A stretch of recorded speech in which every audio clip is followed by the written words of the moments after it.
Never sleep in your car on a road trip. Somewhere outside, past the hood, gravel shifted. Not the scatter of a small animal, not the weightless tap of branches. Gravel rearranged under weight. One step, then two, then none. Silence afterward. A footstep in gravel is a short story. This one refused an ending. Inside the car, muscles stiffened without movement. Eyes opened to darkness that hadn't changed, but the ears kept their ledger. Another crunch, closer to the driver's side. Then a pause. The glass window transformed into a lens, turning the night into potential. Fatigue argued back. Imagined it, it said. Semi-trucks send vibrations into gravel. Wind dislodges things. The brain invents footsteps, because footsteps make better stories than raccoons. Fatigue insisted denial as defense. But fatigue is also betrayal. It softened muscles again, closed eyes again, and convinced the body to gamble. Minutes passed. 2, 10, maybe none. Half sleep doesn't count. Then another sound. Not gravel this time, but something brushing against the car itself. A finger across dust. A leaf dragged across paint. The doorframe vibrated once, faint, as if tested for loyalty. The hand on the jacket pulled it tighter, though jackets don't protect against questions. Breathing slowed into shallow rhythm, feigning sleep, even when no one was watching. The silence returned as quickly as it had left. Tires cooled, glass fogged with breath, the moon hid behind a cloud, and the car returned to its role as shell. Morning came without climax. Gray light seeped through the trees. The interstate hummed again with commuters, and the gravel shoulder looked innocent. Just stones, just ruts, just tire marks where my car had been. No footprints, no dents, no scratches in the paint. Nothing that proved or disproved what the night had hinted at. But denial doesn't last long on road trips. Hours later, stopping at a gas station, the evidence arrived where the car couldn't hide it. On the driver's side door, just below the handle, a smear ran through the layer of dust. 4 parallel lines, evenly spaced, dragged downward. Not claws, not branches, fingers. Road trips pretend to be freedom. Billboards call it adventure, playlists call it nostalgia, even empty highways call it therapy. What none of them print is the part about fatigue, the way hours fold on themselves, exits blur, and headlights on an empty interstate start to hypnotize like a metronome. Fatigue is quieter than fear, but more persuasive, and that night, it made the decision before I did. The trip had been measured in states, not hours. Long, flat counties turned to hills, hills to plains, plains back to flat stretches where gas stations squatted every 30 miles like forgotten punctuation. The car was loaded the way cars always are for trips longer than maps recommend. Fast food wrappers under the seat, cooler half full of bottles sweating into towels, one backpack stuffed with clothes no one will remember, one stuffed with chargers and cables braided like anxious fingers. The air had grown stale hours earlier, but cracking the window only traded warmth for noise. By midnight, fatigue had taken on weight. Shoulders sagged, hands clutched the wheel with lazy conviction, eyes drank every reflective mile marker with a thirst that tasted like surrender. The next proper stop was listed 45 miles ahead on the green sign that slipped by. But the body laughed at 45. The body demanded 10. 5. Now. The shoulder appeared generous. Wide gravel strip, a line of trees just far enough back to make a small wall against wind. The asphalt's hum softened into crunch as tires crossed the rumble strip. The car angled itself like a body collapsing into a couch. Headlights off, ignition off. Silence arrived with the suddenness of a curtain drop. Inside, the car's shell pretended to be safe. Doors locked, seat tilted, jacket pulled over shoulders against the spring chill. Street lamps had stopped miles back, leaving only moonlight and the occasional sweep of a semi's beams when it tore down the interstate. The emptiness pressed itself into the glass. Everything beyond the windshield became a single question. Who else uses the shoulder at this hour? Closing eyes felt like dropping coins into a slot. They clinked shut one by one until darkness inside the car matched darkness outside. But fatigue doesn't grant sleep gently. It delivered half sleep, the kind where awareness lingers like a roommate who refuses to leave. Every creak of cooling metal, every pop of gravel settling under tires, every sigh of wind pressing the trees reported itself in amplified detail.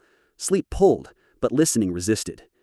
Then came the detail that didn't fit. The smear below the handle survived the car wash. Foam slid over it. Neon brushes thumped past. Water roared against glass, and the stain returned as the droplets dried. A quartet of clean streaks through dust, etched into paint like a signature. The attendant handed a receipt, the printer chattered. The day resumed its errands, but every stop afterward carried the knowledge that a hand had found my car where I had left it to sleep. Not a branch, not an animal, not imagination given shape. Fingers choose distance differently than claws. Most drivers correct by overcorrecting. The next night became a list of rules assembled from fear, disguised as common sense. No shoulder stops, no dark exits, no pulling behind abandoned barns because a podcast once said the views are great. Only bright places, populated places, places with cameras and humming soda machines and a person behind a counter bored enough to notice another face. A motel would answer the math. Motel math is simple until the hour grows unkind. Vacancy signs blink when you don't need them, they go dark when you do.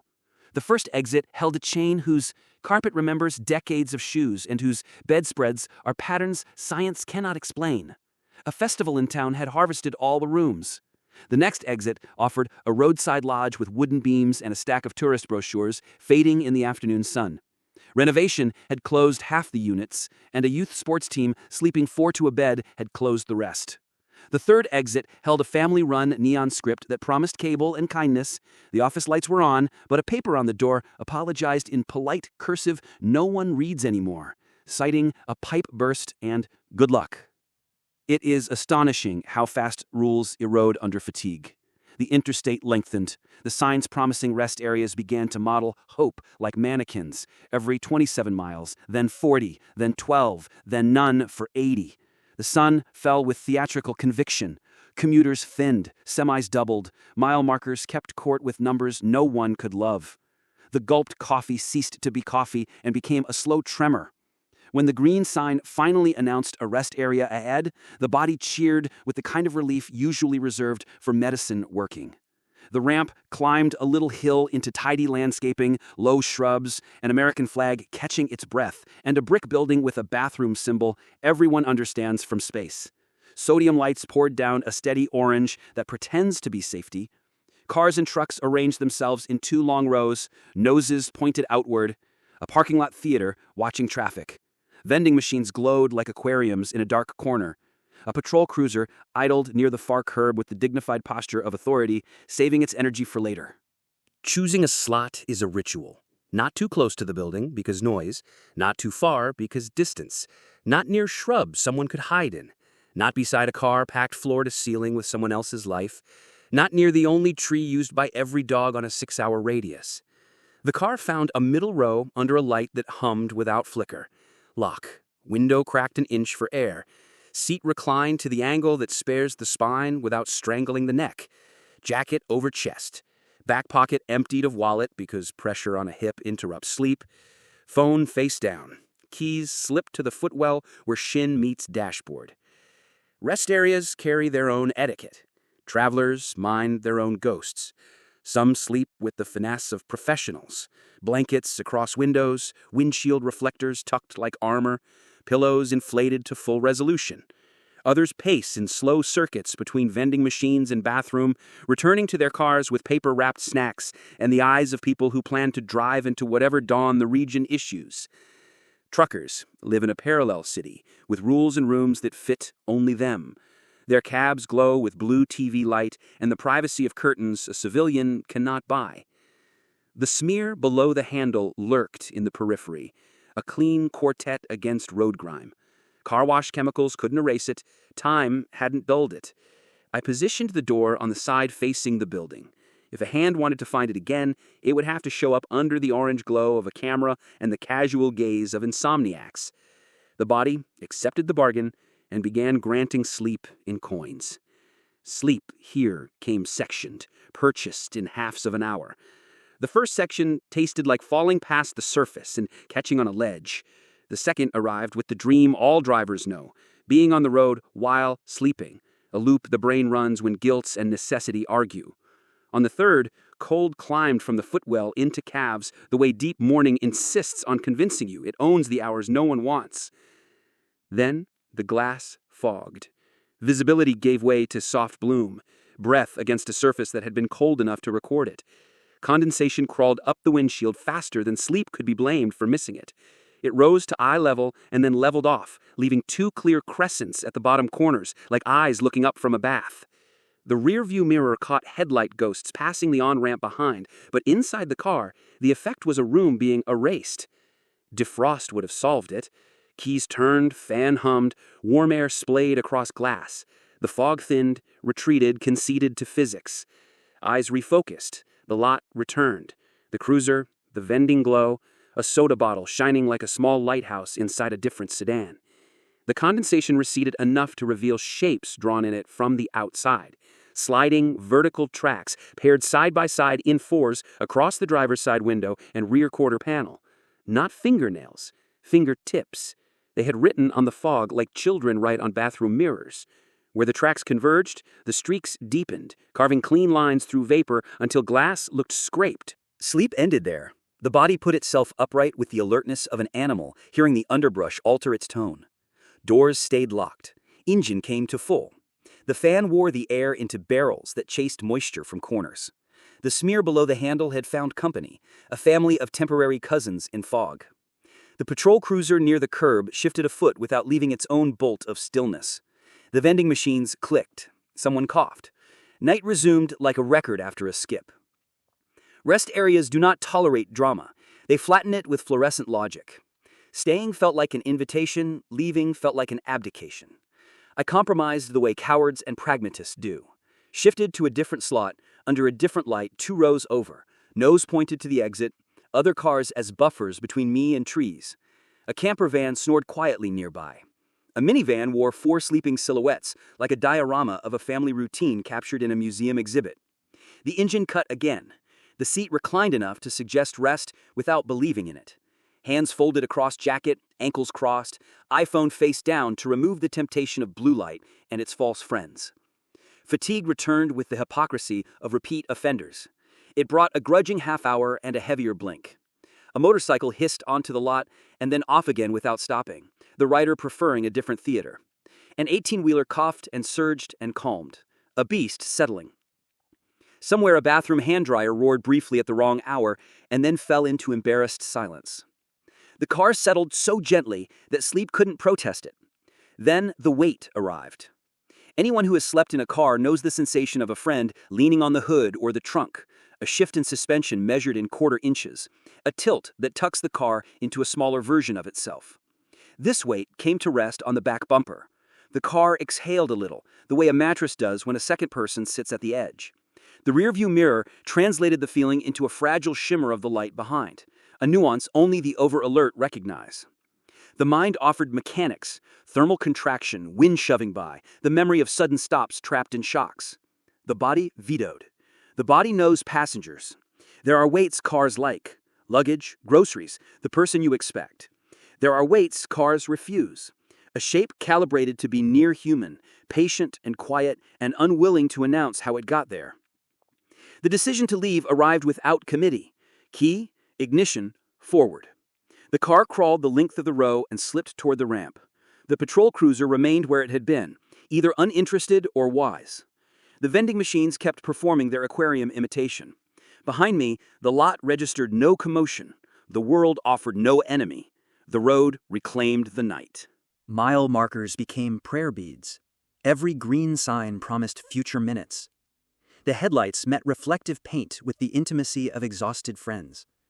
30 miles, then 40, then the next town that offered architecture capable of holding sleep without argument. Hotels at 2 a.m. speak a language different from hotels at 7 p.m. The desk clerks talk on headsets to friends, flip through shows they do not watch, and have developed a sixth sense for guests who won't be trouble. The lobbies smell like the same citrus sold to offices across the country. Carpets wear the same loud patterns that refuse to confess to stains. The elevator is always waiting at floor 1 because nobody presses up in these hours unless they are you. The bed upstairs makes the same promise every bed makes. This will all look different in the morning. And yet, a car parked under a sodium lamp performed gravity in a way no bed could argue with. The smear below the handle had company now, the memory of fingertip tracks in the fog. I imagined them drying into nothing while I rode upward in an elevator that could not apologize if it tried. Sleep on the other side of a door that bolts and chains has a drawl that cloaks itself in reason.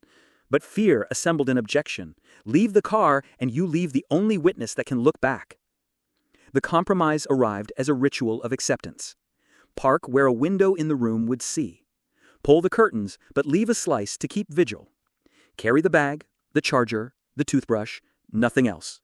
Glance back from the lobby doors and memorize the angle of the car under its light. Note the neighbor vehicles, the pickup with the dented door, the SUV with the roof box shaped like a sleek animal's back, the little coupe facing stubbornly toward the hedge to avoid headlight splash. Mentally pin each like bugs in a case. Upstairs, the room performed competence. White duvet that pretends to be cleaner than colored ones. TV remote sealed in a little paper coffin. Thermostat that reaches 72 if your belief system aligns with its history.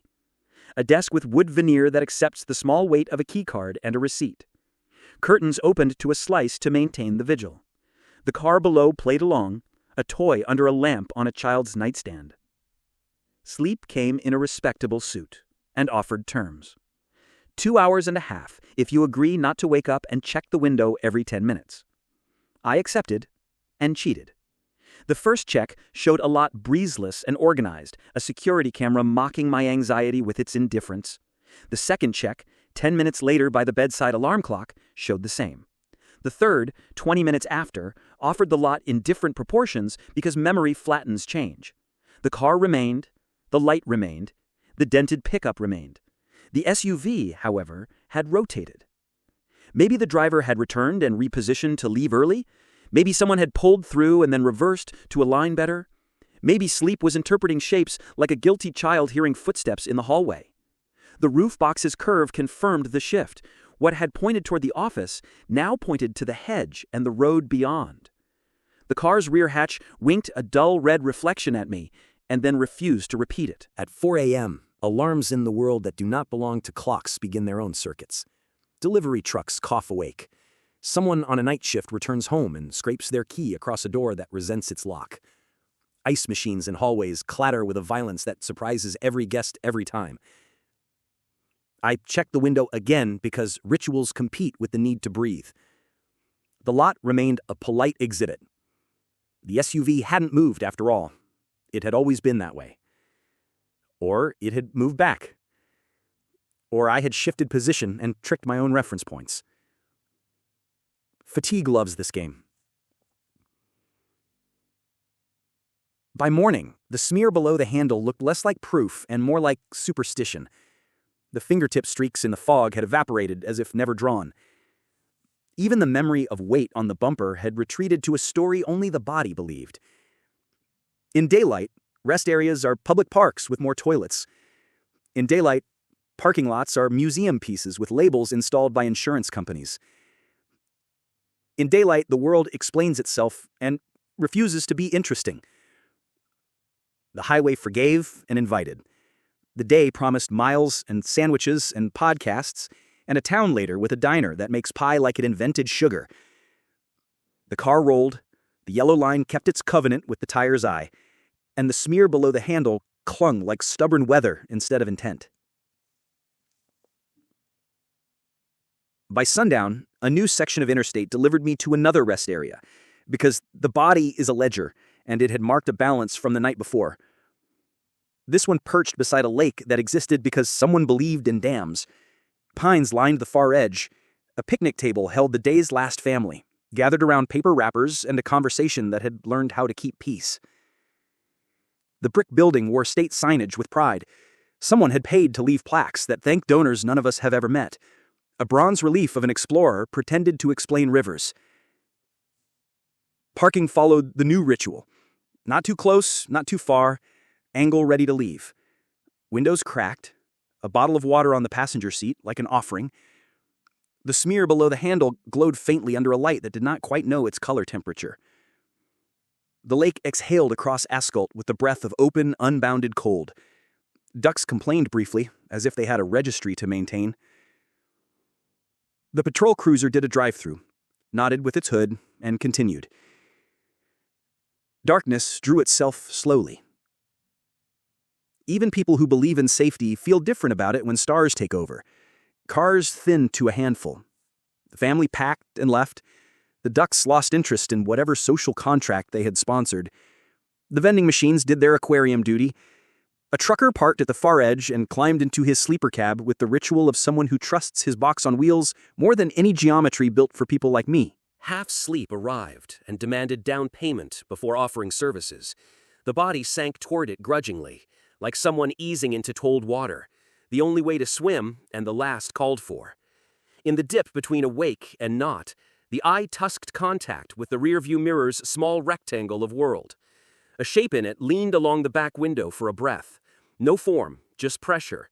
Glass bowing a fraction, then unbowing. The car accepted weight again. This time there was a sound, small and specific, the squeak of a sneaker's rubber against bumper paint. Not loud enough to wake another car, not loud enough to justify calling anyone, loud enough to enter the body and lay down a record. Engines solve what nerves cannot. Turns out, engines also break what patterns demand. I did not start the car. I did not beep the horn. I refused the role of the animal that panics and runs. Instead, I watched the mirror and counted. 1, 2, 3, to 13. A number daylight doesn't permit and midnight honors. At 13, weight withdrew. The bumper lifted a sigh. The car returned to its dimensions. The mirror reflected only the lot, the lake's glint, the polite brick building that pretends to be neutral. Sleep did not return, but something like its shadow did. Minutes collected in heaps. The sky went from black to less black to a thin gray that forgives. The lot's shapes converted back into their daytime names. Travelers stretched, coughed, adjusted seats, and rolled. I left with them, not racing, not dragging, simply closing the contract with night that all sleepers and cars sign, whether they know it or not. At the next gas station, daylight pretended to erase the prior 6 hours. Coffee tasted like mercy again. People's hair recognized itself again. The restroom's mirror asked nothing more than the polite inventory people do when they confirmed that faces still match driver's licenses. The car received fuel and minded its own dashboard. On the driver's side rear bumper, angled near the license plate, a new mark carved through dust to clean paint. 4 vertical lines, evenly spaced, dragged upward this time instead of down. Beneath them, centered like a caption, a 5th line stood horizontal, shallow but deliberate, the width of a thumb laid sideways. Rules had been posted. 4 for arrival, 1 for stay. The rest of the day could have been a different trip. Podcasts now that the sun had elected to participate, calls to people who ask about miles and meals and whether the scenery earned its salary. The road's hypnosis loosened. The car behaved like math. The blot in the periphery, the smear below the handle, the marks, remained irreconcilable. But daylight tolerates contradictions the way a diner tolerates families arguing about ketchup. I turned the key. The engine took the order with the empathy of old machines. The headlights yawned, stretched, and discovered road.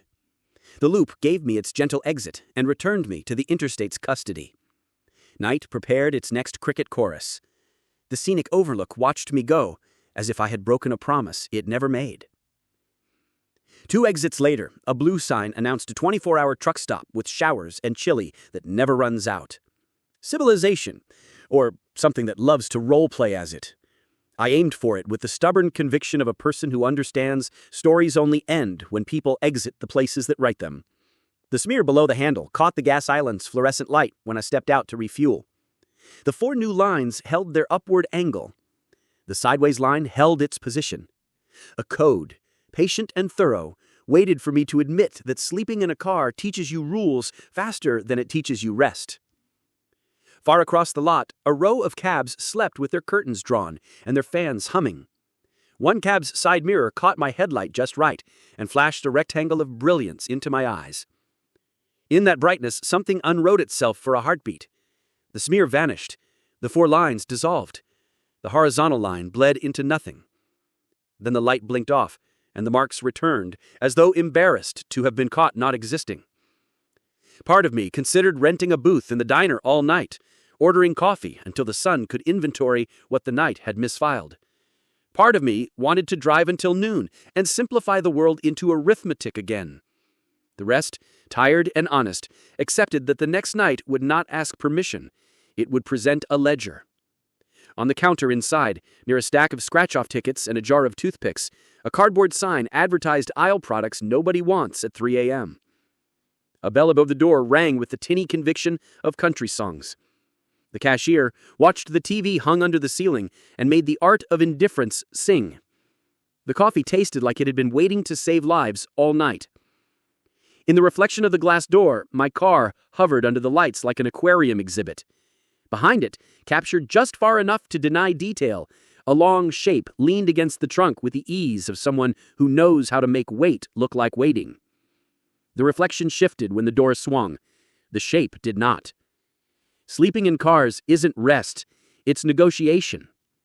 The next day would carry whatever answer I gave to that truth. The next night would insist on a meeting where numbers already lived. I bought a roll of painter's tape and a grease pencil at the register because daylight prefers prep to courage. The plan formed like condensation on cold glass. Mark my own lines before anything else could. If the rule was 4 down, 1 across, the car could publish its reply. Dusk invited more honest sums. The plan had been to reach a city whose name looks better on postcards than on license plates. Hotels there would offer lobbies that smell like lemon and credits cards that smell like defeat. But traffic had invented brand new ways to be old, and construction had thought of itself as narrative. And a detour had insisted on miles that maps had not confessed. Night arrived ahead of me again, carrying its contract in a mentor's briefcase. A sign announced a scenic overlook ahead. Lakes do not love my car.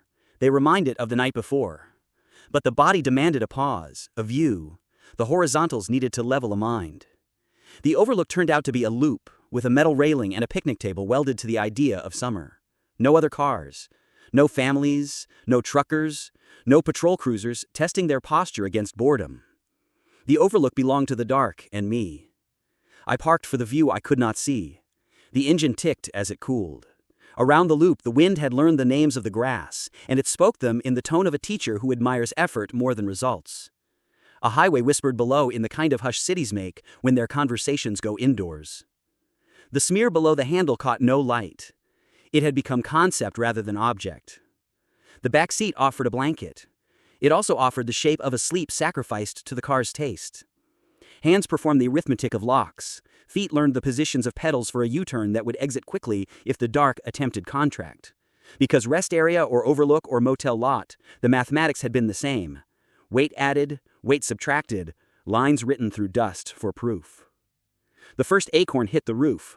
Trees announced themselves to cars with generosity and timing that often feel like malevolent imagination. This acorn bounced along the roof, rolled down the windshield, ticked against the wiper well, and settled in a place leaves like to rest and fall. The second acorn did the same with less theater. The third did not arrive. Instead, a fingertip dragged across the rear passenger window from top to bottom, slowly enough to test nerves, fast enough to insist the hand was real. I did not start the car. This had become repetition without escalation, and repetition sets its own kind of trap. Instead, I leaned the seat forward and watched the side mirror. In its curved rectangle, the world bends truths, but it does not invent them. The mirror showed the guardrail, the loop of asphalt lit by my own dome light, and a slice of the black beyond. In that slice, a white oval appeared for a fraction of a second and vanished. A face too near to the glass to distinguish, or a reflection of mine thrown back at me, or the moon volunteering for a cruelty. Fatigue made the decision the body would not. Leave now and finish tomorrow, or stay and let the car become a bed for a law that had started to declare itself.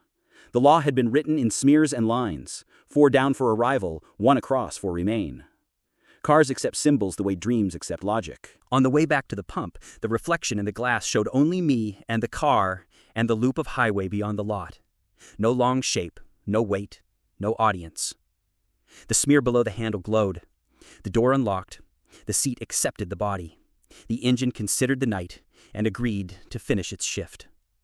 On the shoulder between exits, one last experiment before the city. The tape went up across the inside of the driver's window in a lattice. The grease pencil made its own set of 4 down, 1 across on the steering wheel's plastic, and the phone's camera, set to time-lapse, stared outward without blinking. One more night. One more ledger entry. One more lesson in why the shoulder calls like a lullaby and bites like a debt collector. The highway inhaled. The lane markers pulsed like a metronome, set to the exact speed of denial.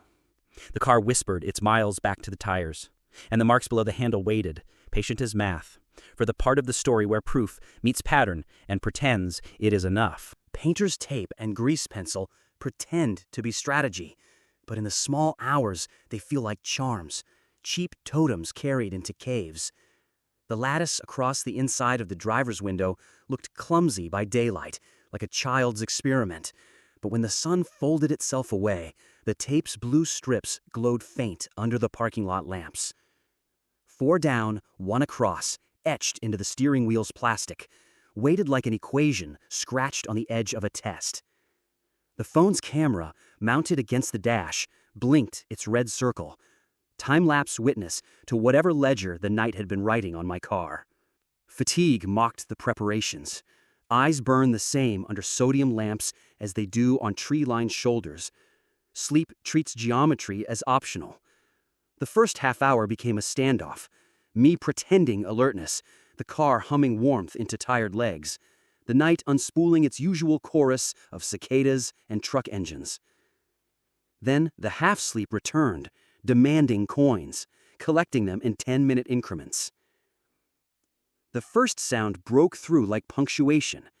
A click, not from locks, not from the ignition, but from glass bending inward by less than a breath. The lattice tape quivered, tiny vibrations that a body reads better than ears. Then the weight again, rear bumper bowing into a sag, suspension adjusting as if another passenger had joined. The mirror offered its dim testimony, orange light fractured by shapes too near to interpret. Not silhouettes, not reflections, just presence pressed into angles. Then came the new marks. Fingers wrote across the tape itself, dragging from top to bottom. 4 lines, perfectly parallel, pressed into the adhesive until the blue creased and split. 1 more horizontal dragged across them, neat, measured, patient. The grease pencil mark on the steering wheel glowed under the lot's light, as though freshly written, though my hand hadn't moved. Ledger answering ledger. The phone's camera caught frames of condensation blooming across the windshield, then clearing in a heartbeat as though wiped from the outside by a cloth. When I scrubbed back later, each frame revealed shapes in the fog. Always 4 long streaks, always 1 across, always in different places. Door, quarter panel, trunk, hood. The marks migrated like signatures. At 3:13, the engine hummed without me turning the key. Not ignition, but something subtler. The radio's backlight flickered blue. The blower fan coughed once, then died. The key in the cup holder rattled against plastic. The battery wasn't draining. It was answering. A system being asked to log an entry. By 4, weight left, suspension uncoiled, the bumper rose, the lattice tape sagged where fingers had pressed. The grease pencil smudge on the wheel had thickened into a crosshatch, as if another hand had overlaid mine with bolder strokes. Morning revealed the code more clearly than any camera could. The dust along the hood bore long streaks cleared clean to paint, grouped in sets of 4, then slashed across by 1, repeated again and again like tally marks in the margin of a book. The smear below the handle no longer stood alone.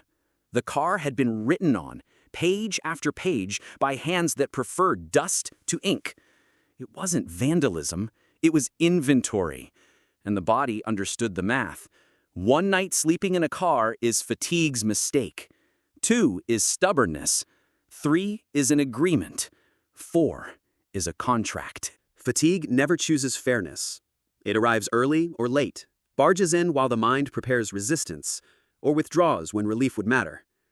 On the 4th night in the car, it arrived like an old creditor, flipping through my accounts, marking debts and margins I couldn't see. The ledger of dust had been kept. 4 down, 1 across. Again and again, until my hood, my doors, my trunk were tally marks like a prisoner's wall. If there was a reckoning, it had been postponed only because the page wasn't full. This night decided to finish it. I parked at the edge of a wide rest stop, just past the state line. The sign had promised picnic tables, vending machines, and information, but the lot itself looked abandoned. 2 trucks asleep at the far end, 1 sedan pulled nose first against a tree line. Sodium lamps hummed with half-life, buzzing like insects uncertain of their job.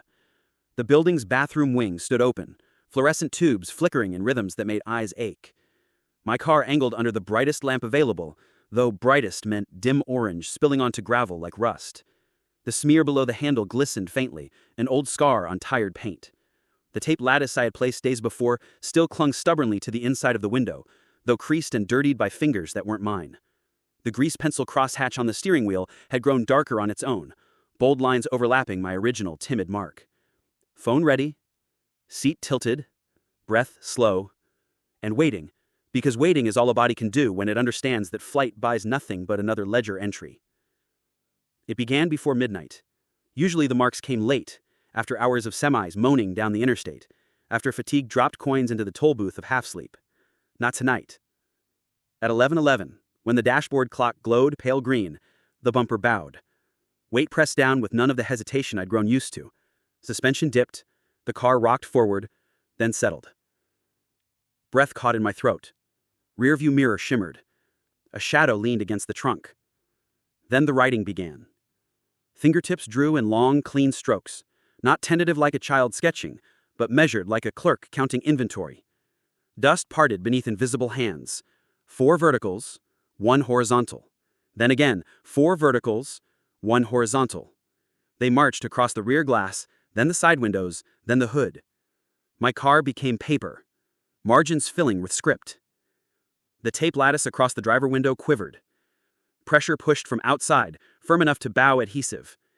Then 4 fingers pressed into the gap, leaving indentations that stretched the tape into pale scars. A thumbprint flattened against the corner. Patient, deliberate, claiming authorship. I lifted the phone, recording. The screen flickered, the camera froze. When it resumed, the footage showed nothing. Just blank blackness where there should have been orange lamps, gravel, shapes. As if the ledger had the power to edit. At 12:04, the writing stopped. Dust had been scoured into a full page. Hood, roof, doors cross-hatched into order. The car looked branded. Silence thickened. Even the cicadas hushed, as though night itself deferred. Then, the latch clicked. Not mine. The driver's door handle lifted from the outside, slow, testing. Locks clattered once, resisted. Then again, louder. The handle rattled, tugged not by impatience, but by certainty. I pressed both palms to the steering wheel, chest locked, body refusing to breathe. The sound changed. A knock, not with knuckles, but with nails. 4 taps in rhythm, followed by a 5th. 4 down, 1 across. The code announcing itself not in dust, but in percussion. The glass fogged instantly. Moisture bloomed in seconds, erasing the lot, the lamps, the trucks in the distance. On the driver's side, fingertip trails appeared in condensation, dragging slow, curling inward, not vertical this time, but circular. Spirals, one after another, coiling toward the handle. Then, the lock popped. Not fully, not enough to open, just enough for the mechanism to admit it had heard the request. Every instinct screamed to drive. Slam ignition, peel out, scatter gravel behind me like currency thrown at a thief. But the marks had been clear. Flight does not erase debt. Each night I'd tried to escape, the ledger had found me again. Each morning had carried new signatures across paint. Every choice had been entered. Now the ledger had reached the line at the bottom of the page. It wanted resolution. So I reached for the grease pencil. Hands shaking, I dragged it across the inside of the windshield. 4 verticals, 1 across, then again. The marks squealed faintly against glass, crude, desperate. But they mirrored the ones outside. The condensation vanished in an instant, evaporated. The spirals dissolved. The door handle fell silent. For a heartbeat, the car was only a car again. The bumper lifted, suspension releasing, weight gone. The mirror reflected nothing but empty gravel and orange glow. The world's noises returned, cicadas, truck engines, wind. Then something heavier than sound arrived. Clarity. The dust had been written in patterns because the car was not the target. I was. The marks weren't vandalism, they were attendance. 4 down, 1 across. A tally of nights survived. A record of presence kept. The ledger had wanted acknowledgement, not flight. And now I had signed. When morning arrived, the The car stood cleaner than it had in months. Dust gone, paint shining under new sun. Only one mark remained, on the inside of the windshield, where my grease pencil had scrawled the last set of lines, the verticals and the cross. Not erased, not smudged. Permanent. The message was plain. Ledger closed, account balanced. But balance isn't mercy. Balance is only the end of counting. I drove on. Towns unfolded. Diners offered pie. Motels advertised cable and kindness. But every mile carried a question. What happens if fatigue wins again? If I close my eyes on a shoulder, in a lot, in a space meant for cars, not people? Because debts don't disappear. They shift ledgers. Mine was clean, but the system remains. Another driver will pull over tonight, tired, convinced that steel and glass can protect them. Their hood will wear the first smear. Their bumper will sag with the first weight. And the ledger will open again. Never sleep in your car on a road trip. Some debts accept only one kind of payment.